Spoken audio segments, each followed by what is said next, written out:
ఆ కింగ్ అయితే political marriage చేసుకుని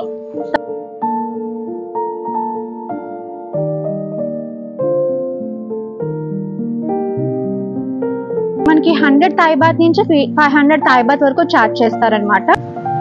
1374 అయితే దీన్ని మొత్తం కన్స్ట్రక్ట్ చేశారనమాట ఉతాంగ్ డైనెస్టీ వాళ్ళు.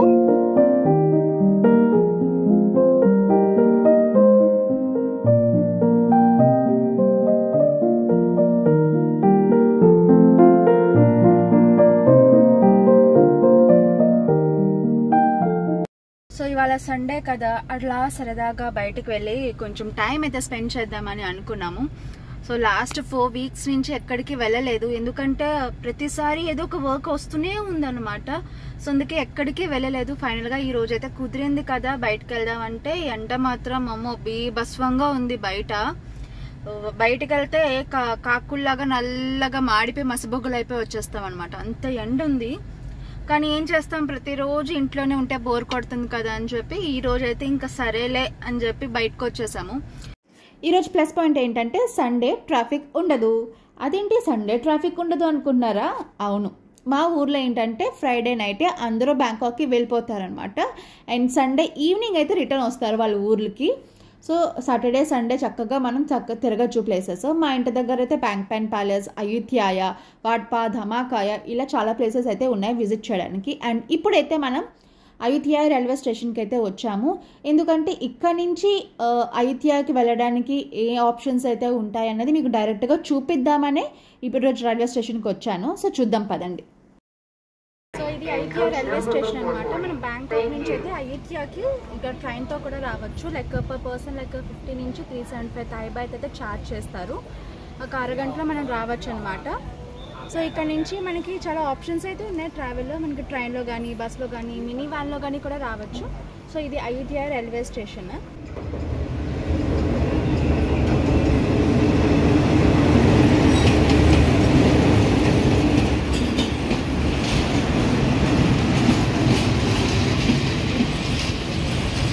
సో ఈ ట్రైన్ అయితే మనకి చెన్నై కూడా వెళ్తుంది. చెన్నైలో కూడా మనకి చాలా లైక్ ఏన్షియంట్ ప్లేసెస్ అయితే ఉన్నాయి విజిట్ చేయడానికి.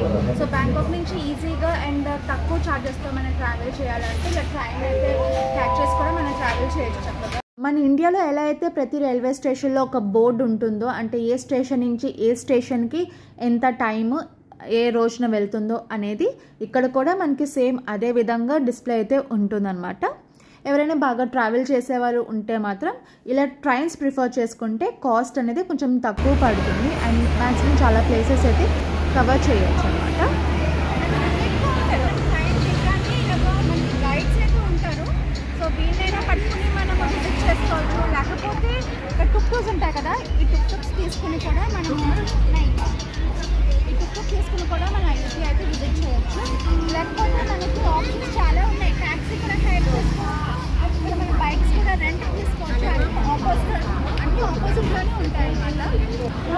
స్టేషన్కి మనకి పక్కనే ఇక్కడ సర్వీసెస్ కూడా ఉన్నాయి. ఇక్కడ స్టేషన్కి బయటే మనకు ఒక గార్డ్ అయితే కనిపించారు. సో నేనైతే ఎంత కాస్ట్ పడుతుంది ఒకవేళ టుక్ తీసుకుని మనం అయోధ్యకి వెళ్తే అని చెప్పి అడిగాను.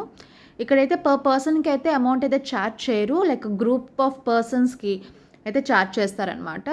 సో ఓవరాల్గా వీళ్ళు ఎలా అంటే ఛార్జ్ చేస్తారంటే అవర్ బేసిస్ మీద ఛార్జ్ చేస్తారు. 2 అవర్స్కి అయితే 600, 3 అవర్స్కి 900, 4 అవర్స్కి 1200 అండ్ 5 అవర్స్కి అయితే 1500 అయితే ఛార్జ్ చేస్తారు.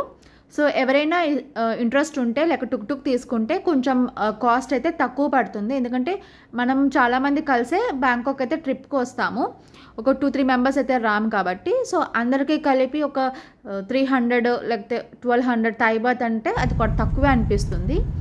సో ఇప్పుడైతే మేము స్టేషన్ నుంచి అయితే స్టార్ట్ అయిపోతున్నాము.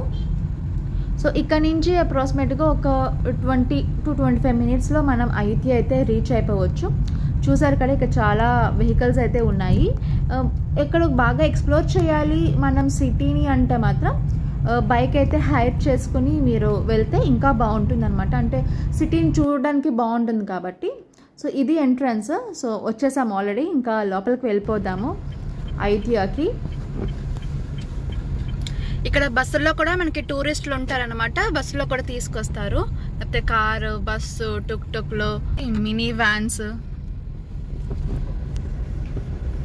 సో ఫైనల్గా వచ్చేసాము అయోధ్య. లోపలికైతే ఎంటర్ అయిపోతున్నాం అనమాట. ఇది టెంపుల్ జోన్కి. ఇక్కడ బుద్ధ స్టాచ్యూ మీద నుంచి ఫోటో దిగామా ఇంకా డైరెక్ట్గా జైలుకే. సో డ్రెస్ కోడ్ కూడా ఉంటుంది, చూసుకోండి సుమి.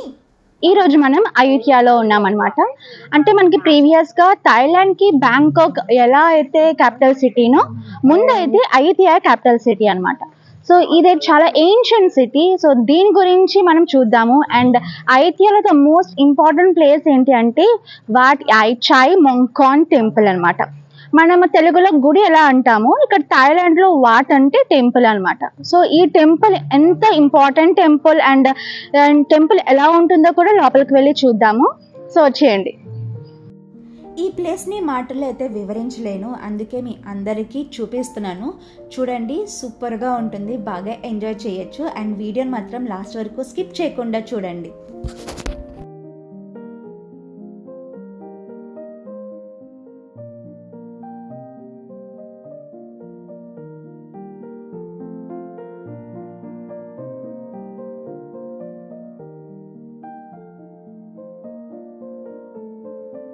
మన ఇండియన్ టెంపుల్స్లో అయితే పువ్వులు, పళ్ళు, కొబ్బరికాయ, అరటిపూలు ఇవన్నీ పట్టుకుని వెళ్తాము దేవుడికి.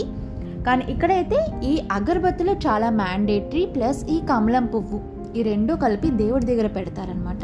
సో మరి ఆలస్యం చేయకుండా లోపలికి వెళ్ళిపోదాము. ఈ గుళ్ళో బుద్ధుడు మాత్రం బంగారం రంగులో దగదగలాడుతూ భలే కనిపిస్తారు. ఇక్కడ థాయిలాండ్లో థాయ్ పీపుల్ బుద్ధుడి విగ్రహం ఎదురుగా నీల్ డౌన్ చేసుకుని చక్కగా పూజ అయితే చేసుకుంటారు. అండ్ ఇక్కడ మీకు కనిపిస్తున్న ఈ 2 స్టాండ్స్ ఏంటంటే, ఒకటి క్యాండిల్ పెట్టుకోవడానికి అండ్ ఇంకోటి అగరబత్తి పెట్టుకోవడానికి. నాకు అదైతే వింతగా కనిపించింది. అదేంటంటే బ్రెడ్ మీద అగరబత్తులు పెట్టారు. మనమైతే అరటిపండు మీద అగరబత్తి పెడతాం కదా, అలా.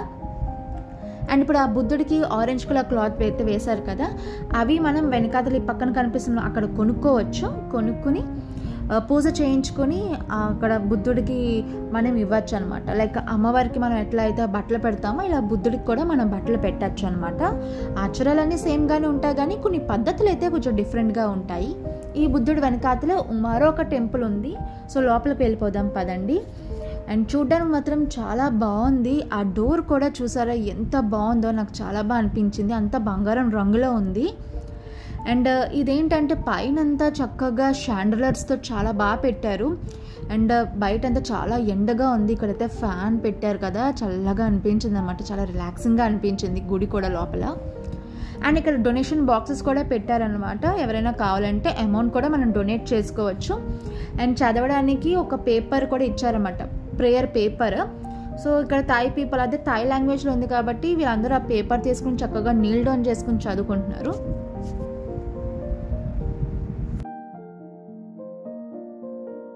అది చేడాయ్ అనమాట, అంటే గోపురం. దాంట్లో మనకి విషర్ వెల్ అయితే ఉంటుంది. అంటే దాంట్లో మనం కాయిన్ వేసి ఏదైనా కోరిక కోరుకుంటే మాత్రం తప్పకుండా నెరవేరుతుంది. నాకైతే నేను ఒకసారి వచ్చాను, ఇక్కడికి వచ్చి ఒక కోరిక అయితే కోరుకున్నాను, ఒక కాయిన్ అయితే వేశాను, అది నిజంగానే జరిగింది. సో అప్పటి నుంచి నాకు కూడా నమ్మకం అయితే వచ్చింది అనమాట. అందుకే ఎప్పుడైనా ఏదైనా కోరిక కావాలంటే మాత్రం ఖచ్చితంగా ఈ గుడికి అయితే వస్తాను. సో నేను ఎప్పుడైనా టెంపుల్కి రావాలంటే మన ఇండియన్ టెంపుల్సే కాకుండా ఈ టెంపుల్కి కూడా వస్తానన్నమాట. సో లోపల గుడి ఎలా ఉంటుందో ఒకసారి వెళ్ళి లోపలికి వెళ్ళి చూద్దాం రండి.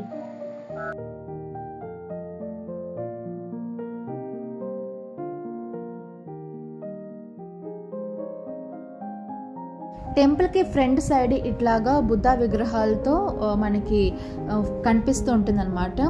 మొత్తం ఈ ప్రాంగణం మొత్తం అంతా, ఈ ఓవరాల్ ప్లేస్ మొత్తం బుద్ధ స్టాచ్యూస్తో మొత్తం ఫిల్ అయి ఉంటుంది, సరౌండింగ్స్ మొత్తం. సో మనకు గుడికి వెళ్ళాలి అంటే ఇన్ని మెట్లు క్రాస్ చేసుకుని మనం వెళ్ళాలన్నమాట. సో ఒక్కొక్క మెట్టు ఎక్కుతున్నప్పుడు అంటే చాలా చిన్న చిన్న మెట్లు ఉంటాయి. సో చాలా జాగ్రత్తగా ఎక్కాలి.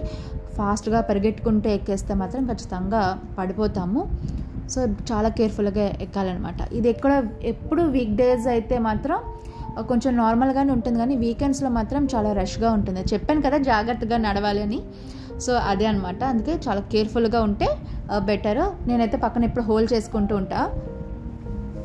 ఇవి కంప్లీట్గా మనకి 60 స్టెప్స్ ఉంటాయి, చాలా కేర్ఫుల్గా నడవాలి. పడిపోతూ ఉంటాం అనమాట. అండ్ సపోర్ట్ తీసుకుంటే నడవాలి. ఫైనల్గా మనం పైకైతే వచ్చేసాము. ఇది విశ్వర్వెల్ అనమాట. సో ఇక్కడ కూడా మనకి ఆ విశ్వర్వెల్ చుట్టూ కూడా ఇక్కడ చాలా బుద్ధ స్టాచ్యూస్ అయితే ఉంటాయి. ప్రతి ఒక్క బుద్ధుడికి ఒక్కొక్క డిఫరెంట్ నేమ్ అయితే ఉంటుంది.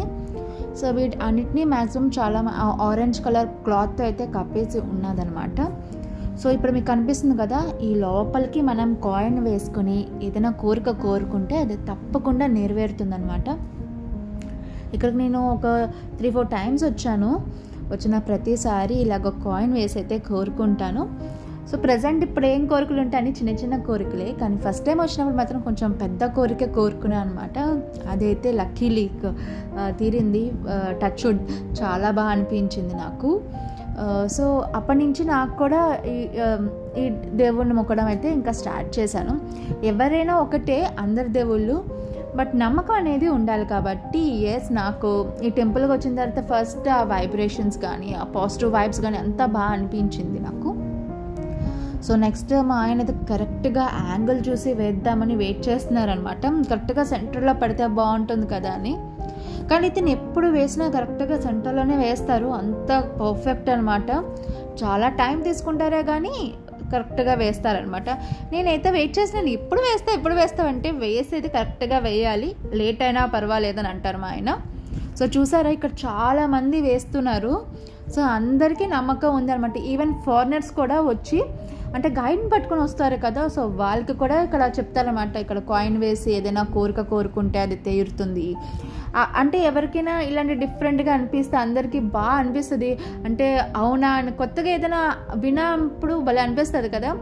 అండ్ ఫారినర్స్కి ఇలాంటివి అయితే ఇంకా ఎక్కువగా ఇష్టపడతారు.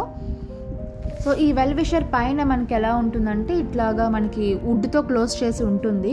ఆ పైన మనం ఇప్పుడు వెళ్దామో చూద్దాం ఎలా ఉంటుందో. మనకి అయోధ్య హిస్టారికల్ పార్క్లో మొత్తం 4 టెంపుల్స్ అయితే ఉంటాయి. ఫస్ట్ ఏంటంటే Wat Phra Ram, Wat Phra Si Sanphet, Wat Mahathat and Wat Ratchaburana అనమాట. సో ఈ టెంపుల్స్ అయితే ఇక్కడ ఉంటాయి. వ్యూ అయితే చాలా బాగుంటుంది. మీకు చెప్పాను కదా, ఇక్కడ నుంచి చూస్తే మొత్తం ఈ టెంపుల్ చుట్టూ బుద్ధ స్టాచ్యూస్తో మొత్తం సరౌండ్ అయి ఉంటుందన్నమాట. సో ఇక్కడ ఆరెంజ్ కలర్లో కనిపించేవి ఏంటంటే మాంక్స్ అక్కడ స్టే చేస్తారు. కొన్ని అయితే టెంపుల్స్.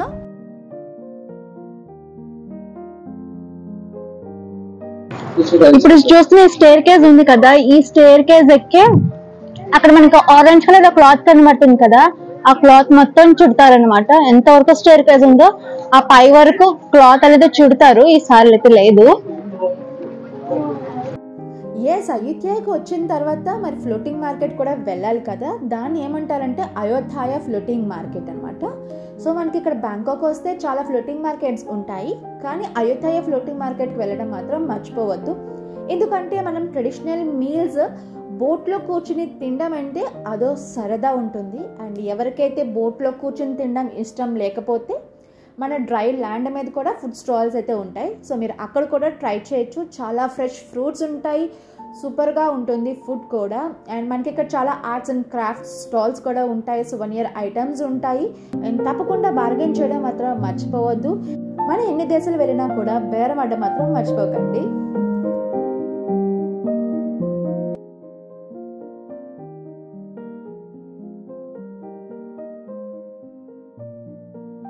ఈ అయోధ్యాన్ని పరిపాలించిన రాజులు అనమాట, వాళ్ళ ఫొటోస్ అన్ని ఇక్కడ బోర్డులో అయితే పెట్టి ఉన్నాయి.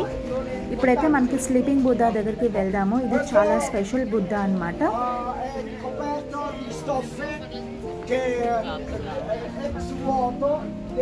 ఇది రిక్లైనింగ్ బుద్ధ. దీని లెంత్ వచ్చేసి మనకి 42 మీటర్స్ ఉంటుంది అనమాట. అంటే బుద్ధుడు లాస్ట్ స్టేజ్ లోని ఇలా ఆసనం అనేది వేస్తారంట. అంటే స్లీపింగ్ పొజిషన్ లోని రైట్ హ్యాండ్ ఏమో హెడ్ మీద పెట్టి మనకి బుద్ధ అయితే ఈ పొజిషన్ లో ఉంటారు.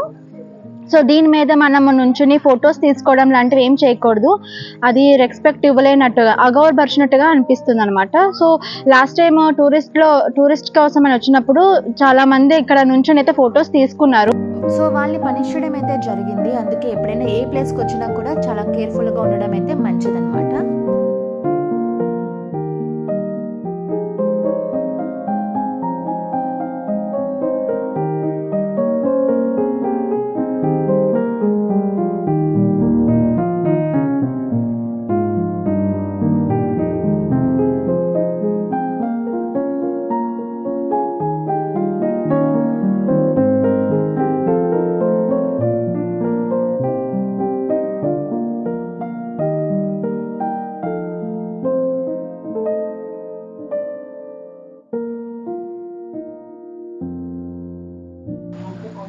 అయోధ్య అయితే ఫస్ట్ ఉతాంగ్ డైనెస్టీ వాళ్ళు అయితే రూల్ చేశారు. 1350 నుంచి 1370 వరకు ఆ డైనెస్టీ రూల్ అయితే చేశారనమాట ఇక్కడ అయోధ్య మొత్తం. ఇక్కడ ఫస్ట్ కింగ్ ఎవరు అంటే సోమనాథ్ పారావ్ ఉతాంగ్ అనమాట. సో అతను ఫస్ట్ కింగ్ ఇక్కడ అయోధ్యకి. ఆ కింగ్ అయితే పొలిటికల్ మ్యారేజ్ చేసుకుని తన ప్లేస్ ని అంటే తన స్థానాన్ని తను సెక్యూర్ చేసుకోవడానికి అయితే పొలిటికల్ మ్యారేజ్ చేసుకున్నారు. ఆ తర్వాత తను చనిపోయిన తర్వాత వాళ్ళ కొడుకు అనేది కింగ్ అయ్యారనమాట. సో అక్కడ టూర్ గైడ్ ఉన్నారు కదా, అతనే ఎక్స్ప్లెయిన్ చేస్తారు. అంటే ఈ అయోధ్య సిటీలోని ప్రతి ప్లేస్ గురించి, అసలు ఈ బుద్ధాస్ని ఎవరు కన్స్ట్రక్ట్ చేశారు, ఈ టెంపుల్స్ని ఎవరు కన్స్ట్రక్ట్ చేశారు అన్న ప్రతి దాని గురించి హిస్టారికల్ థింగ్స్ అన్ని వాళ్ళైతే అసైన్ చేసుకుంటే వాళ్ళు చెప్తారనమాట. మేమైతే ఓన్గానే మేము వచ్చేసాము, ఎందుకంటే మాకు ఇంటర్నెట్ చాలా దగ్గర అండ్ ప్రతిసారి మేము వచ్చి చూసుకుంటాము. కానీ మనం ఇక్కడ బ్యాంకాక్ నుంచి కావాలి అంటే మనం ఇలా టూర్ గైడ్ని అసైన్ చేసుకుని ఇలా Ayodhya and Ayodhya floating market ఇలా రెండు కూడా కవర్ చేసుకుని మనం చేసుకోవచ్చు అనమాట. కంప్లీట్గా టూర్ అయితే కావాలి అంటే 2 days పడుతుంది అయోధ్య చూడాలి అంటే. అండ్ ఒక రోజంతా ఈ అయోధ్య టూర్ అయితే చూడొచ్చు, ఇంకో రోజు అయితే అయోధ్య ఫ్లోటింగ్ మార్కెట్కి వెళ్ళి మనము దాన్ని ఎక్స్ప్లోర్ చేసుకోవచ్చు అనమాట. ఎలిఫెంట్ రైడ్ సర్వీస్ కూడా ఉంటుంది. అది మనకి 100 Thai baht నుంచి 500 Thai baht వరకు ఛార్జ్ చేస్తారనమాట. లైక్ మనకి 15 minutes నుంచి 30 minutes వరకు మనం రైడ్ అనేది చేసుకోవచ్చు. అది ఓన్లీ ఆన్ వీక్ డేస్ మాత్రమే ఉంటుంది ఆ సర్వీస్. అక్కడ మీకు కనిపిస్తున్నాయి కదా చిన్న చిన్న హౌసెస్, అక్కడ మాంక్స్ స్టే చేస్తారనమాట. సో వాళ్ళు ఇక్కడ బుద్ధుడు ఎదురుగా కూడా మెడిటేషన్ చేస్తారు. అండ్ మనకి ఇక్కడ దగ్గరలోనే వాట్ప్రా ధమాకాయ కూడా ఉంది, అక్కడికి వెళ్ళి కూడా మెడిటేషన్ చేస్తారు. అండ్ ఇక్కడ హిస్టారికల్ ప్లేస్ అయిన అయోధ్య ప్లేస్లో కూడా వాళ్ళు మెడిటేషన్ చేస్తారు. నుంచి అయోధ్యకి అయితే 85 kilometers ఉంటుంది. మనం ట్రైన్ కానీ బస్ కానీ మినీ వ్యాన్ కానీ క్యాచ్ చేసి ఇక్కడికి రావచ్చు. బస్సులో అయితే లైక్ 90 minutes పడుతుంది, అది మినీ వ్యాన్లో తీసుకుంటే 75 minutes పడుతుంది అనమాట ఇక్కడికి రావడానికి. కానీ అందరూ మ్యాక్సిమం ట్రైన్స్ ప్రిఫర్ చేస్తారు, ఎందుకంటే కొంచెం లో కాస్ట్ పడుతుంది కాబట్టి. లైక్ 50 Thai baht నుంచి 375 Thai baht వరకు ఛార్జ్ చేస్తారనమాట. ఉతాంగ్ కుంగ్ వాళ్ళ కొడుకు రూల్ చేస్తున్నప్పుడు సుఫాన్బురి వాళ్ళు సివిల్ వార్ చేసి ఈ అయోధ్యని వాళ్ళు ఆక్యుపై చేశారనమాట. ఆ తర్వాత నుంచి లైక్ 1370 నుంచి సుఫాన్బురి వాళ్ళు రూల్ చేయడం అనేది స్టార్ట్ చేశారు ఇక్కడ. ఈ అయోధ్యని మొత్తం 33 మంది రాజులు అయితే పరిపాలించారు. -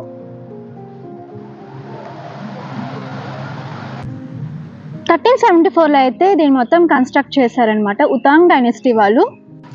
పాస్ట్ 400 years ముందు అయితే ఇక్కడ చాలా మంది రాజులు అయితే పరిపాలించారు. ఆ టైంలోనే ప్రపంచంలో అతిపెద్ద అండ్ బ్యూటిఫుల్ సిటీగా ఉండేది అయోధ్య. అండ్ అప్పట్లో మఠాలు, గోపురాలు, బుద్ధ విగ్రహాలు, టెంపుల్స్, ప్యాలెస్లతో చక్కగా కలకల్లాడుతూ ఉండేది ఈ సిటీ మొత్తం. కానీ ఇప్పుడైతే మనకి బ్యాంకాక్ సిటీ అయితే క్యాపిటల్ అయింది.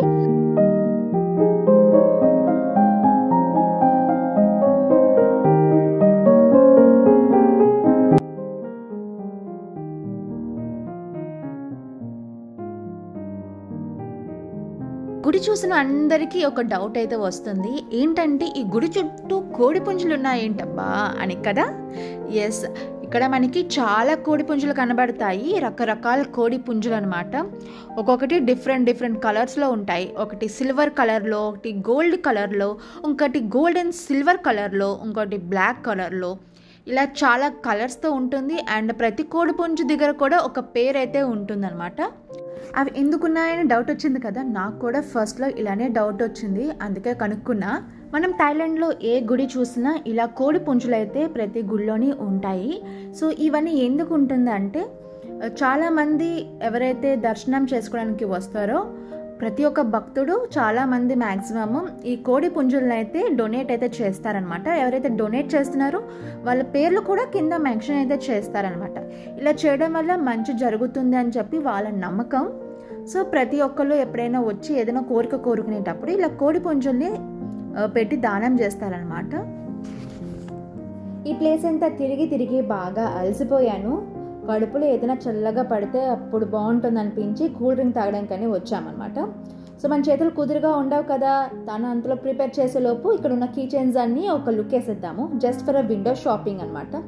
ఏమి పర్చేస్ చేయలేదే ఇంట్రెస్ట్ అయితే లేదు ప్రజెంట్, ఎందుకంటే ఇక్కడ మనకి కొంచెం కాస్ట్ ఎక్కువే అనిపించింది నాకు, అందుకే ఇక్కడ నేను పర్చేస్ చేయట్లేదు ఈ టెంపుల్ దగ్గర. కానీ డిజైన్స్ అయితే చాలా బాగున్నాయి అన్నమాట. మగ్తో ఒక కీ చైన్, తర్వాత బియర్ బాటిల్స్తో కీ చైన్, ఇట్లా డిఫరెంట్గా అన్నీ బాగున్నాయి. అండ్ బీర్ బాటిల్స్తో కూడా కీ చైన్స్ ఉన్నాయి అండ్ బుక్స్ కూడా వెరైటీగా ఉన్నాయి. ఫైనల్గా మా ఆర్డర్ అయితే వచ్చేసింది. థాయిలాండ్లో ఇలాంటి బ్యూటిఫుల్ ప్లేసెస్ చాలా ఉంటాయి, ఏన్షియంట్ ప్లేసెస్. అండ్ రీసెంట్గానే నేను బ్యాంక్పాంగ్ ప్యాలెస్ కూడా వీడియో తీసి పెట్టాను. ఎవరైనా చూడకపోయి ఉంటే కింద డిస్క్రిప్షన్ బాక్స్లో లింక్ అయితే ఇస్తాను, ఆ వీడియో కూడా వెళ్ళి చూడండి. అండ్ ఈ ప్లేస్ అయితే చాలా బాగుంటుంది. ఎవరైనా బ్యాంకాక్ విజిట్ చేయాలనుకుంటే ఇది 85 కిలోమీటర్స్ దూరంలోనే ఉంది కాబట్టి ఒకరోజు టైం కేటాయించి ఈ ప్లేస్ కూడా చూడండి, చాలా బాగుంటుంది. అండ్ ఈ వీడియో అయితే మీకు అందరికీ నచ్చిందని అనుకుంటున్నాను. తప్పకుండా please to like, share and subscribe to my channel. And thank you so much for watching my video till the end. And next వ్లాగ్లో మళ్ళీ కలుద్దాం. Until then take care, bye bye and see you.